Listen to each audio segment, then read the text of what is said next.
Welcome to the FNO InsureTech podcast, a place where movers and shakers from all points within the insurance ecosystem gather and discuss all things InsureTech. Here are your hosts, Lee Boyd and Rob Beller. Hey, podcast world, here we are, another international edition of FNO InsureTech with your host, Lee Boyd. Yeah. Okay. And our host, Rob Beller. Yeah. Why do we have such a problem with that title? I don't know, but I mean, we're hosts now. For some reason, your screen says host and mine says nothing. Like you, Rob Beller host, and my screen just says Lee. Well, we use this recording platform called Riverside, and You trying to tell me something? And well, it says, Riverside has determined that my name should say host. And That's right. Your name Other shouldn't. guy. I can't. Other guy. What, you think I can influence that? I mean, it's probably the AI that figured it out. You remember like 7 years ago that we had 3 hosts? What a time that was. I do. And the third host was on like twice. Maybe twice. Maybe twice. Yeah, maybe twice. It wasn't his cup of tea. He didn't. No, in fact, it's we not can't. that he didn't believe in it. I think he believed in it. He just didn't participate. It's been so long that we can't even say his name anymore, Matt Fothery, right? He was on a few times. He even had a caricature. He did. But I want to say we actually brought this up like 2 years. We've been on this podcast for so long. We're talking about the same thing we talked about maybe 2 years ago. We've gone through every topic known to man. We're out of things to talk about. Circling back around. Yeah. It's almost like we have to go to a different country to get new things to talk about. It's very funny. It's very funny that you say that because guess what? What's that, Rob? Today, host Lee. Yes, host Rob. Today, we have a guest from nowhere else but London, England. London, England. We are like becoming a London, England podcast. Ladies and gentlemen, I will say that I had a very small part in the origin story of Alacrity's presence in the London market. But my, not co-host, but other host. The other guy. Because I don't want you to think he's a co-host. He's a host. He's just the other host. Has led the charge to make Alacrity's London office and presence meaningful. It's a reality. It's a reality. And one of the side benefits of all this is you meet a lot of really cool people. I get to meet the neatest people. And in fact, I'm to the point now where I show up at events. I'm like, oh, I know that person. I'll go talk to them. And sure enough, I was in London last month and I was at an event. I was at the Lloyd's Lab event, and Nick is across the room, and I go grab him and we talk. And sure enough, he is on the podcast today. And it's so great. It's so great to meet these people. And tell us who is Nic Sproul? Nic Sproul is the managing partner of SP Partners.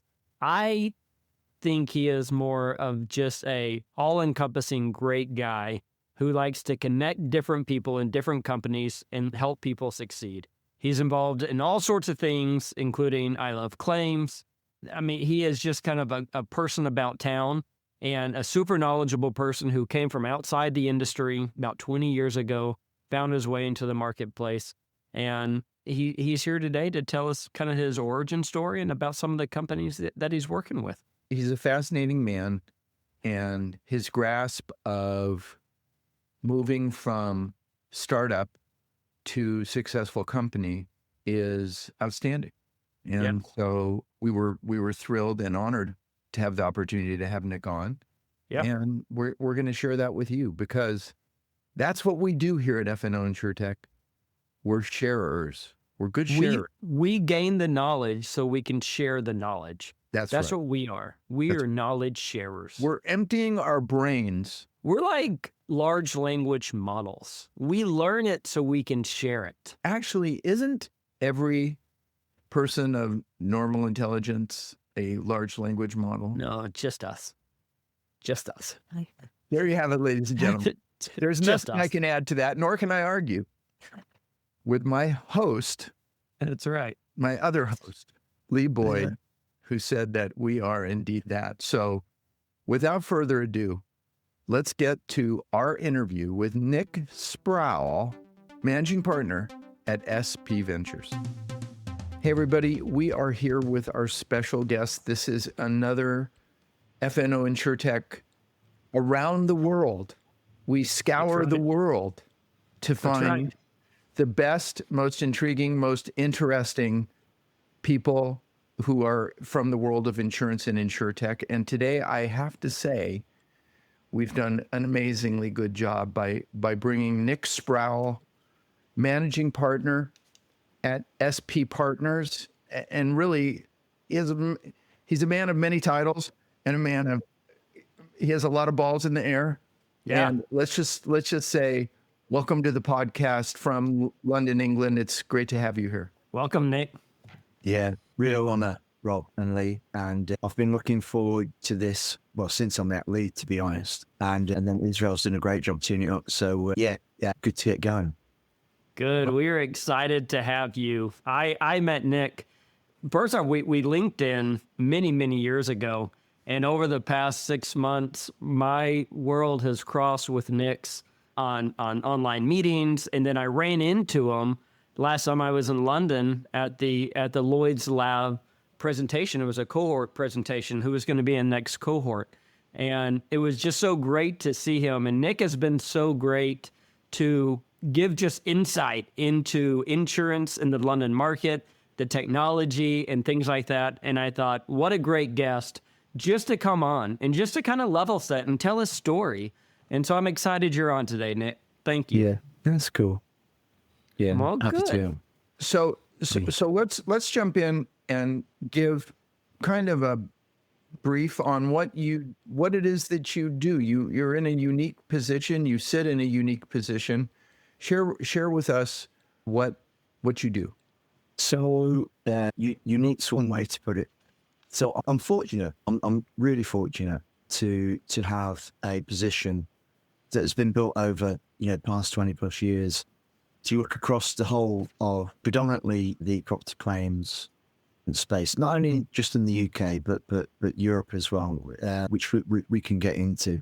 So what do I do? So I've over the past scaled a number of businesses, exited those. Last one was to AJG Gallagher. Today, I work with, I would say, in my world, companies that I think are going to make a difference in the future of property claims. Some of them are very, very early stage. Some of them are a little bit maturer. The one that we'll talk about on the Lloyd's Lab program is a little bit maturer. Probably, well, the best way that I can describe this is I've got an amazing job and opportunity where I work with some really talented people, and my role is to just guide them.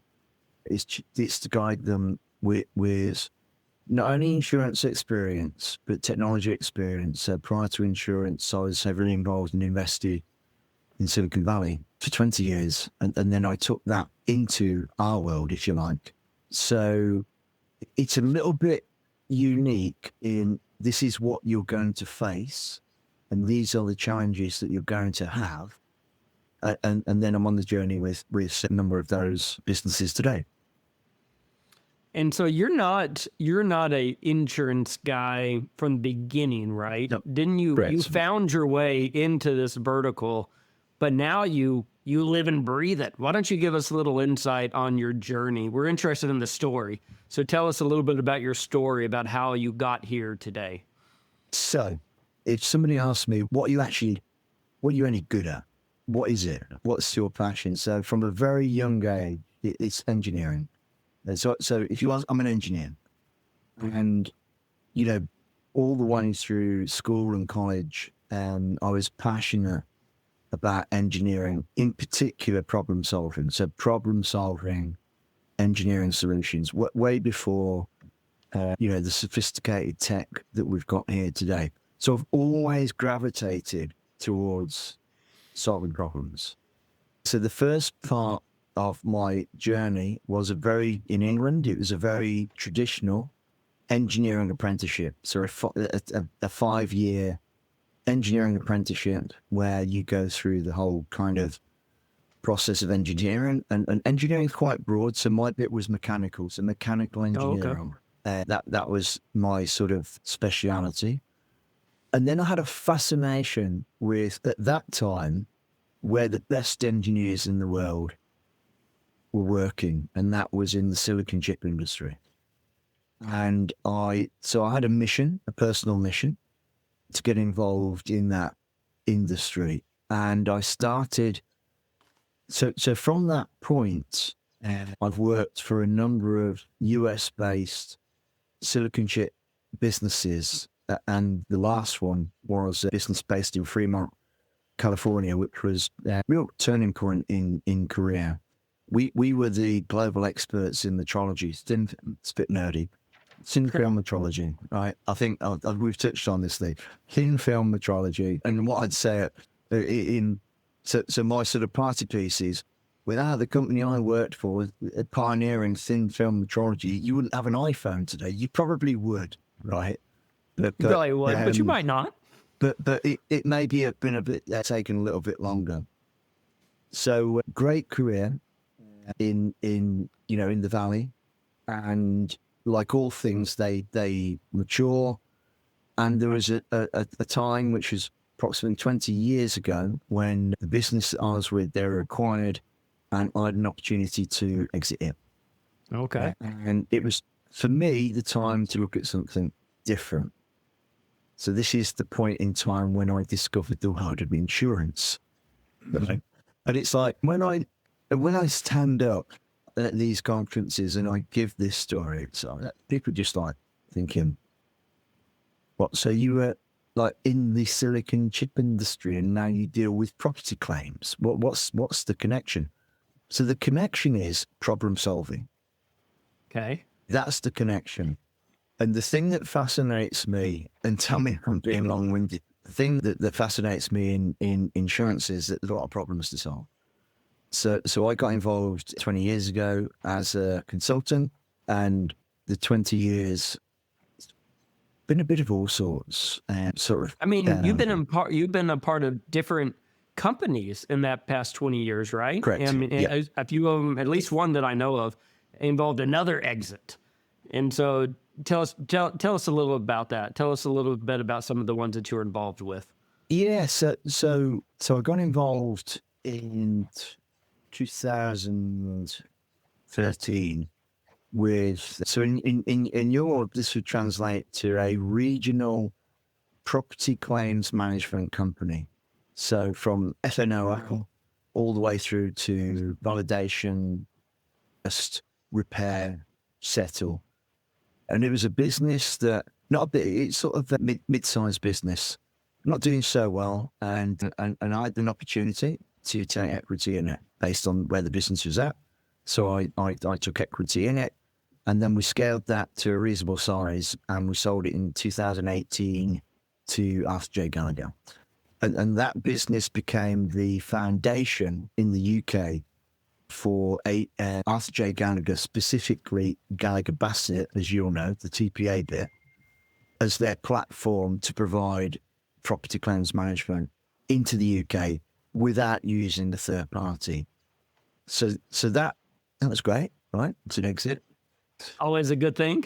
Always a good thing. And where I struggled, and I'm pretty sure I shared this with you, is I then went from sort of consultant, growth guy, entrepreneur, back to corporate. Yeah. And this is the conversation that you and I had. Right. And that transition was never going to be great. Yeah. Purely with me, nobody else. This is purely with me. So this sort of starts and ends with me. But I went through the process as you do. And, I'm very proud that GB have got something they didn't have. Yep. I was never going to be the person to have any longevity with it. if that makes sense. Well, I mean, we always talk about how it takes builders and doers, right? Just because the people who built the product doesn't mean it's the people who need to stay with it and nurture it forever. Exactly. We need builders to build, and we need doers to do, and it seems like you needed a little bit of maybe some more freedom on your own to go out and decide what you wanted to do, which is great. Yeah. Yeah. We always say it takes a certain kind of person to get a company to, 10 million, another kind to get it to 50 million, another kind to get it to 150 million. But it never gets to 150 million if it doesn't get not started. built. It's got to get built. Right. It's a great way to put it. And I think I'm a starter. I think that's probably where I'd put my position. But without a doubt, what I would say is that those early years experience working in the tech industry, and through that, I worked with a number of tech startups in the chip industry that just had an idea and worked with them all the way, through to getting initial sort of early stage funding through to really making a difference, technically speaking, in that sector.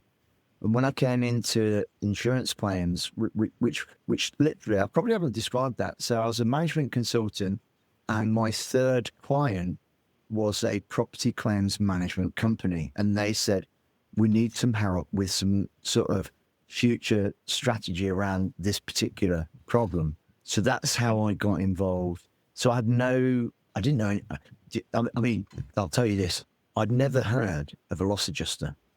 Okay. I didn't know what one was. No idea. No idea. And now I probably know most of them in the UK. I'm about to say, it's what a different world you're in now than you were then. Don't you run an organization called I Love Claims? So I don't run it. So I Love Claims, let me bring that to life. So yeah, I'd love to hear more about I Love Claims. A descriptive name. Yeah, super successful. So the guy that founded that is a guy called Chris Ashworth. So Chris Ashworth, again, very successful in the UK. He's motor, so specifically motor. He came up with the idea of I Love Claims. I got involved with Chris 10 years ago. And what we do is, or the purpose of I Love Claims is to provide a platform for collaboration.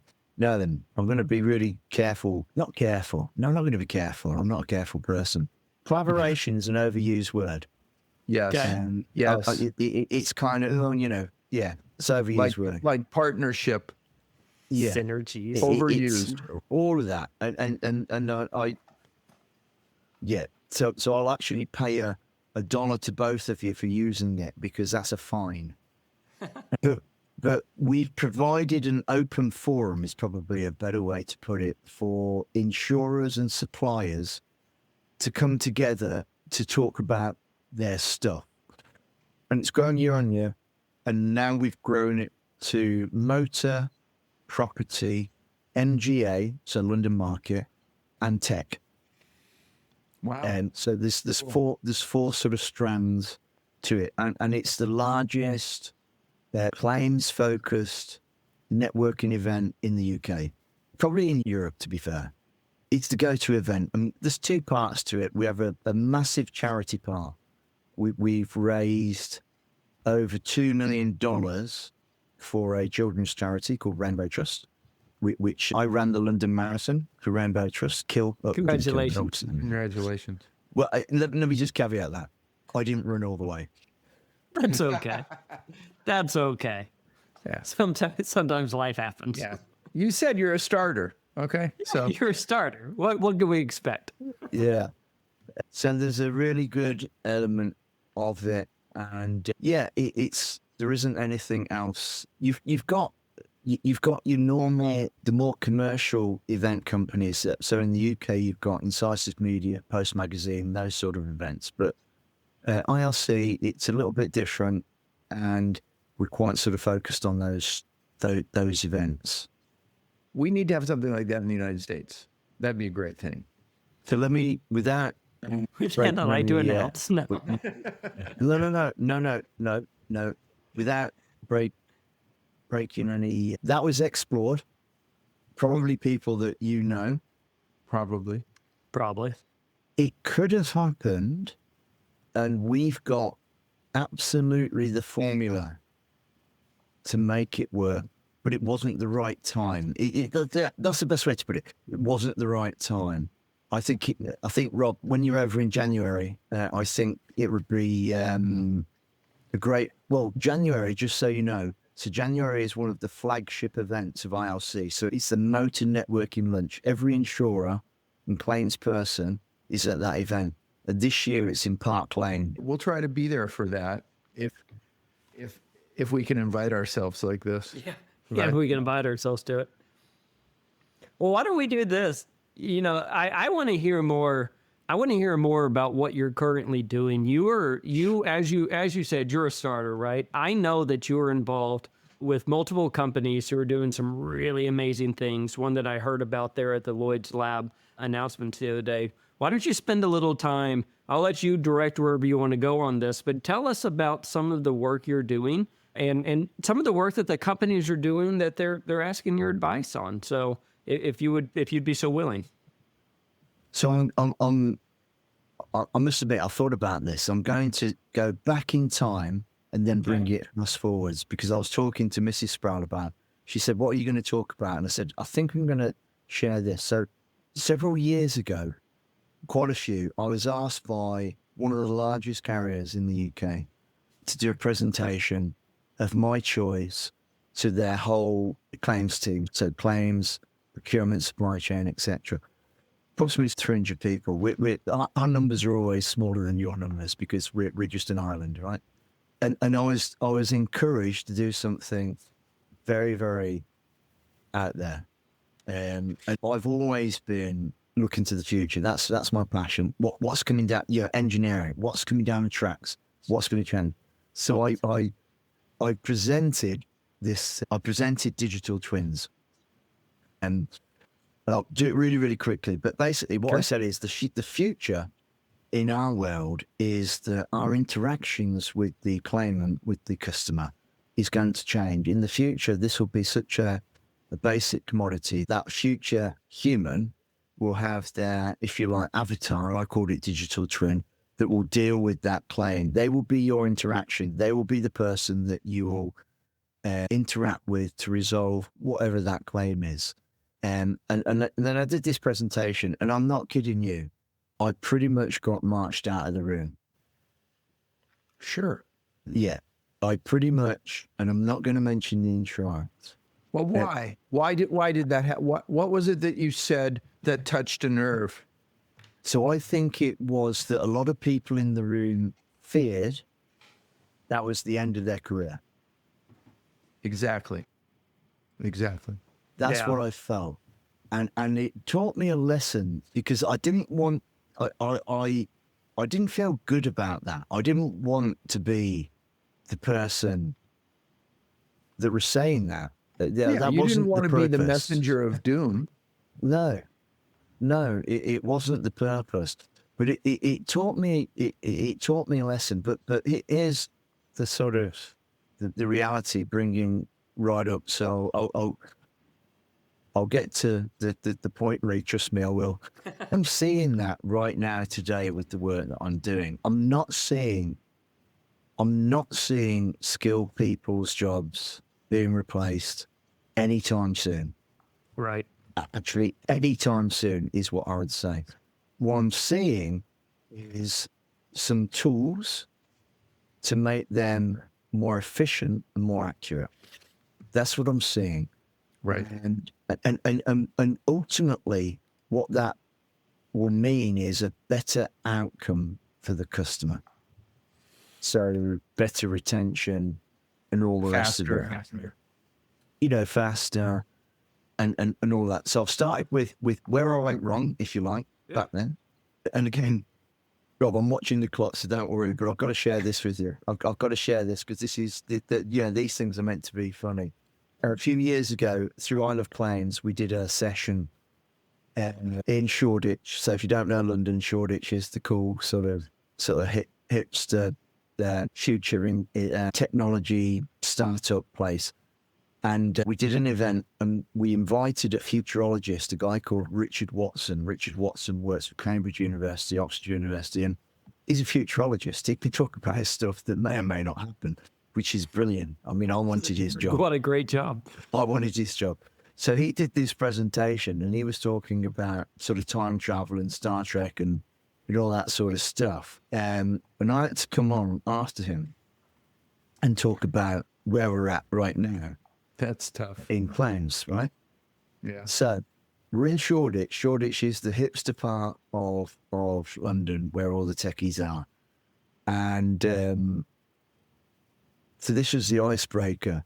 I had jeans on, a white T-shirt and a jacket.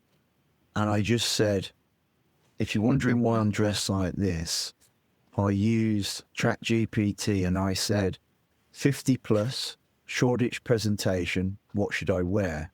And it told me to wear this.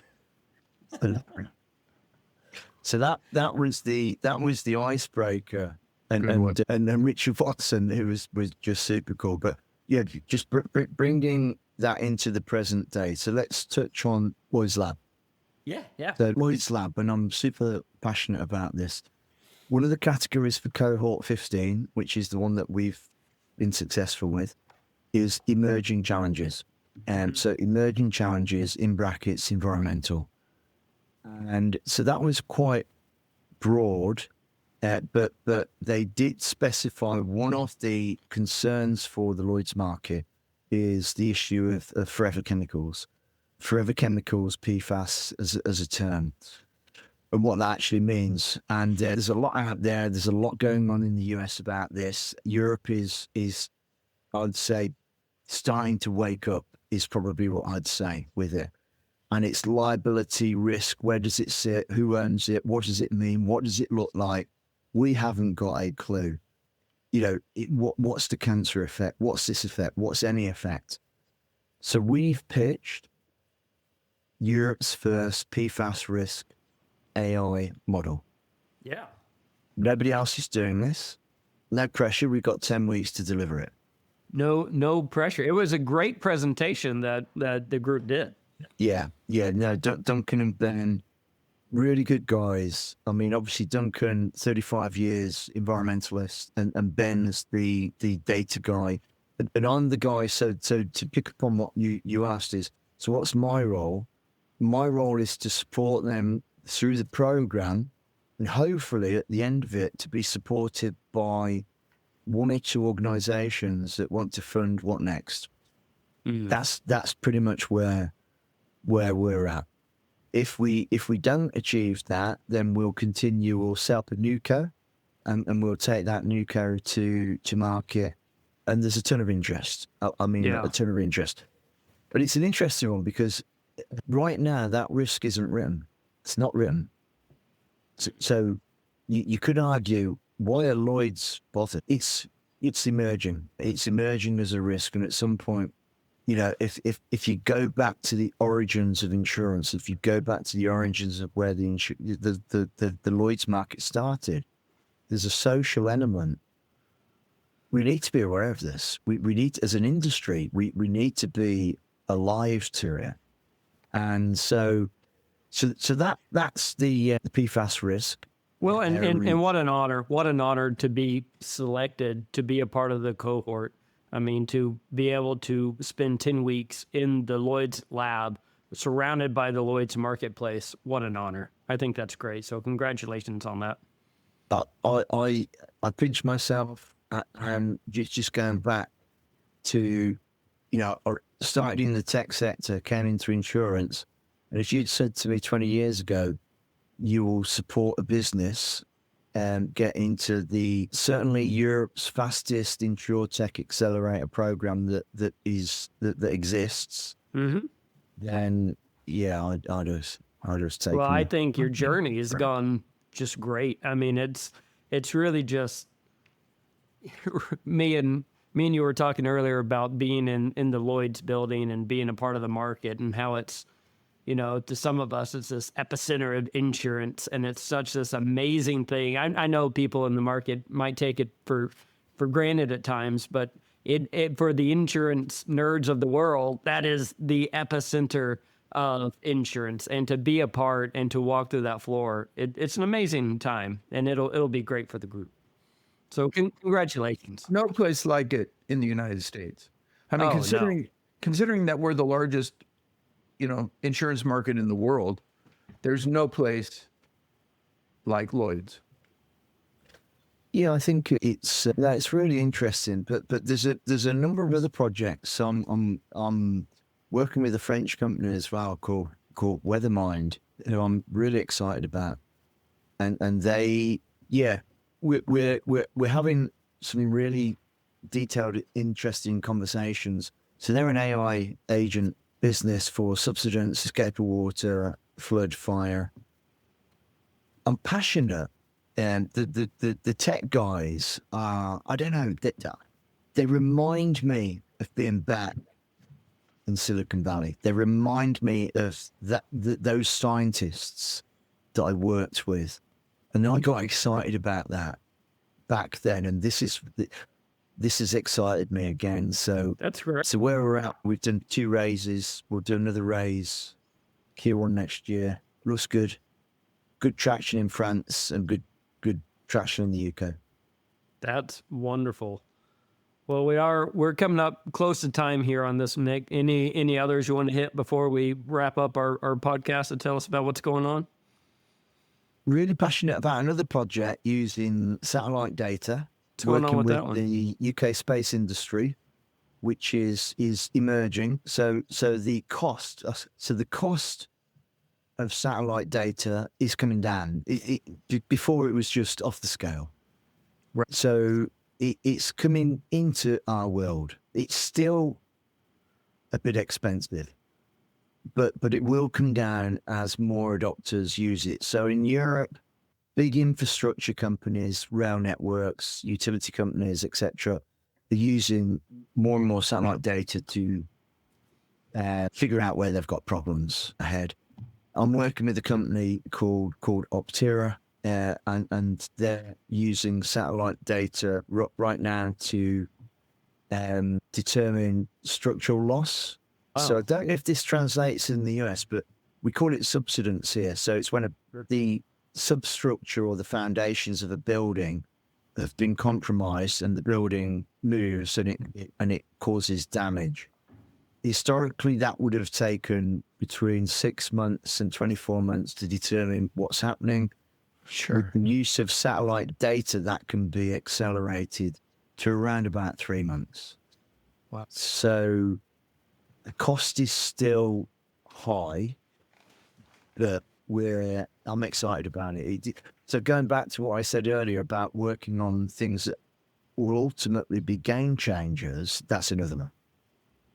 Well, it seems like all those that you talked about are some pretty amazing things that you're working on. And I know that there's more that you're working on as well. And I'm excited. I think that technology continues to grow at such a rapid pace that some of the things that weren't possible years ago are now becoming possible. Yeah. And it excites us. I think it's very exciting. Of course, satellite data is becoming more abundant. Yeah. And therefore driving the cost down. But the accuracy and the detail of satellite data surpasses probably anything, that can compare to it. And so to apply that into the insurance vertical makes great sense. The question is where's the best place, where's its highest value? Yeah. But that's great stuff. Now, was that a Lloyd's Lab organization? No, that's outside of Lloyd's Lab. It's actually a spin out from a university. But again, it's not unique. There are a number of companies doing this, and I know there's companies in the US doing this. So I think it's partnering with the ones that are going to ultimately be able to provide the data. It's ultimately the data at the right price point. If the price point isn't there, none of us can sell it into the insurance space. Right. We can't sell it. Right. Right. Got to have the price point. Right. Because I mean, and that's not to say that insurers are cheap. They're just value driven. Absolutely. And I mean, they have lots of places where money needs to be spent, and you have to, you're going to make it, if you're, as somebody who's sold into the insurance vertical for a long time, if you're going to make it expensive, you're going to make it hard for the decision maker to go forward with your product. Exactly. Unless they can fit it into their budget. Exactly. Yeah, exactly. Yeah. And so let me ask you this as we close. You're a wise person. You've had a broad range of experience with a broad range of companies. Replay that to Mrs. Sproul because That's right. Hold on, so let me go get her real quick. Yeah, well, you don't know this, Nick, but our next podcast is with your wife. So that's right. She'll tell us the truth. So then that's when we're going to get the real story. But just take a final minute and give your advice to an upcoming startup in the space that we're in about anything that you think would be helpful for them. So I'd say really be clear on the problem that you're trying to solve and own the problem that you're trying to solve. I see a lot of startups think that they're trying to solve the problem that is the big problem, and they're not. And you have to sit down ultimately, in my world, there's one of our bigger insurers, and they'll say to me, if it doesn't get on the board, and the board is that it has to demonstrate very quickly a return on investment of X, we're not interested. So we can all have fancy ideas about what the issues and problems are. So for me, if I was advising any startup now, it would be focus on high frequency, low value claims and deal with them quickly and efficiently and accurately. That's what I'd say. Awesome. That's great. That's a great one. So listen, thank you. I think that's so dead on. I really appreciate it. And just last thing, we'll see you in January. Yes. We'll see you in January. I look forward either way. to meeting that general manager that you brought up. Having a good time. Absolutely. Well, Yeah, thanks for no, being look on, forward to Nick. it. Really, really appreciate it. And we can't wait to see you in person. Brilliant. Cheers, guys. The thing that's coming to my mind, it's not the perfect expression, but the more things change, the more they stay the same. And so here you are working in the London market and basically, moving towards international. And what's so fascinating is that the issues, the ideas are the same issues and ideas that we're talking about here in the United States. Right? They are. The languages might be different. The borders might be different.